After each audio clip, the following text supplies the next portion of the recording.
These allegations ought to be treated with the utmost gravity. The allegations are extremely credible.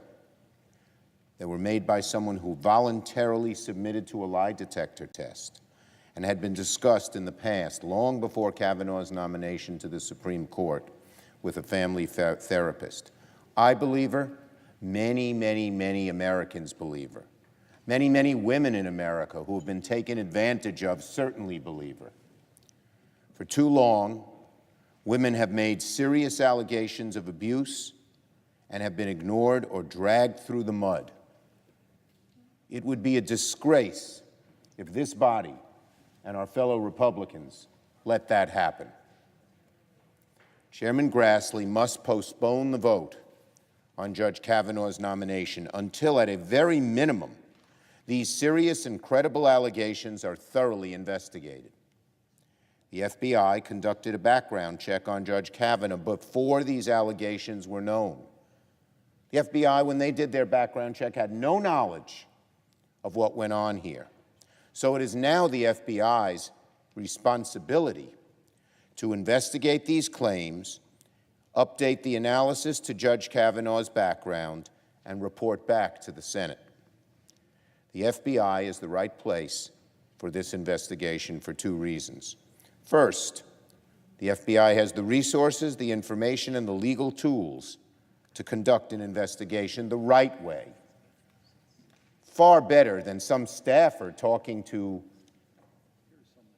Professor Ford on the phone. You cannot lie to the FBI. That's a crime. The FBI will get to the truth. They almost always do. Second, our Republican colleagues have run a transparently partisan confirmation process. And then they immediately insinuated that Dr. Ford is being untruthful. Republicans and their staff cannot impartially investigate these allegations. They've already said that they're not true. Republicans and their staff cannot do this in a respected way because they have run such a partisan investigation thus far. There's no bipartisanship here. None. So to have any credibility, this has to be done by an independent, outside body. The FBI is the best one.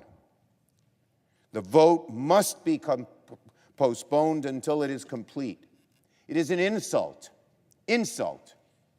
to the women of America to rush this through after these serious allegations have been made. It is an insult to the majesty of the Supreme Court to rush this through when these serious allegations have come forward. Now, in addition, Dr. Ford has said she's willing to testify before the Judiciary Committee. Does anyone believe it's better for staff to talk to her on the phone, Republican staff only, because no Democratic staff will participate in this biased, far-fetched process? Does anyone think it's not better for her to come testify? Then why can't she? Chairman Grassley should provide the American people the forum to hear her out. I believe she's credible. A lot of my Republican friends don't. What are they afraid of? They're afraid that she might be very persuasive? Well, if she is, it's a whole different ballgame, isn't it? So Chairman Grassley should and must provide the American people the forum to hear her out and decide for themselves whether her testimony reflects on Judge Kavanaugh's character and fitness for the Supreme Court. Of course, he can have the chance to testify again, too, and both of them have said they would. So why, in the good Lord's name, why wouldn't we do that? Why? There's no reason. No reason. There's no requirement, rule, or precedent that says the Judiciary Committee must move forward on Judge Kavanaugh's nomination this week. None. What's the reason we have to rush it through when these allegations are hanging out there? When women who are victimized deserve the right to be heard at the very minimum. And then the gall of my dear friend, the Republican leader, who delayed Justice Scalia's seat being filled for 9 months to say that we can't take a couple of extra weeks. Unmitigated gall. The seat of Justice Scalia was held open for a long time. And now, with no reason, my colleague says we can't do that.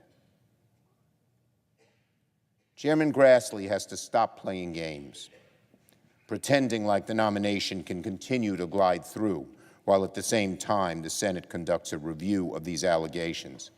Hastily arranged private phone calls with committee staff members is not even close to constituting a fair and thorough review.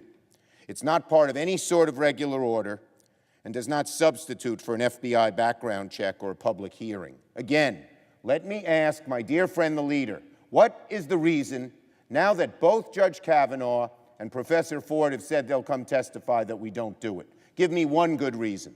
One. It's unrelated to how we became aware of these allegations. Whether you like it or not, there's a right for it to be heard. With allegations as serious as the ones before us, the Senate must not, it cannot, the honor of the Senate, conduct a haphazard, slipshod review of Dr. Ford's claims or be rushed to a vote. There must be time for the FBI to do its work, for the Judiciary Committee to properly prepare to hear testimony from Dr. Ford and Judge Kavanaugh. And there's another issue here. Judge Kavanaugh's credibility has already been seriously questioned in the aftermath of his testimony regarding emails stolen from the Judiciary Committee by a Republican member, by his involvement in the nomination of Judge William Pryor, and other controversies. In all of these cases, Judge Kavanaugh's credibility was questioned because documents reveal that he was far more involved than he let on to when he testified. And now he has unequivocally denied this. So there's an issue of credibility here. You have two people with diametrically opposed views as to what happened. And this is not just an argument for its own sake. It's for nomination to the Supreme Court, the highest court in the land that determines through their legal rulings the lives of Americans, and in many instances is seen as the arbiter of right and wrong. Are we going to let this happen? Not even hear what someone who believes she was terribly aggrieved, and I believe her, has to say? When the credibility of a Supreme Court justice is on the line, we're going to just brush it under the rug? And again, after delaying Merrick Garland for over a year, with no explanation as to why we can't wait a much shorter period of time, the double standard, the twisting of this body into a cruel, nasty partisanship, unprecedented, in a feverish desire to fill the bench with people that the other side agrees with. It's one of the lowest points I have seen in my years here. One of the lowest points. I want to applaud my colleagues on the other side of the aisle who have called for hearings. I believe one way or another 6 have said this should be delayed. I hope they'll be strong. I hope they'll tell Leader McConnell he's doing the wrong thing. Dr. Ford deserves to be heard. To railroad a vote now would be a deep insult to the women of America.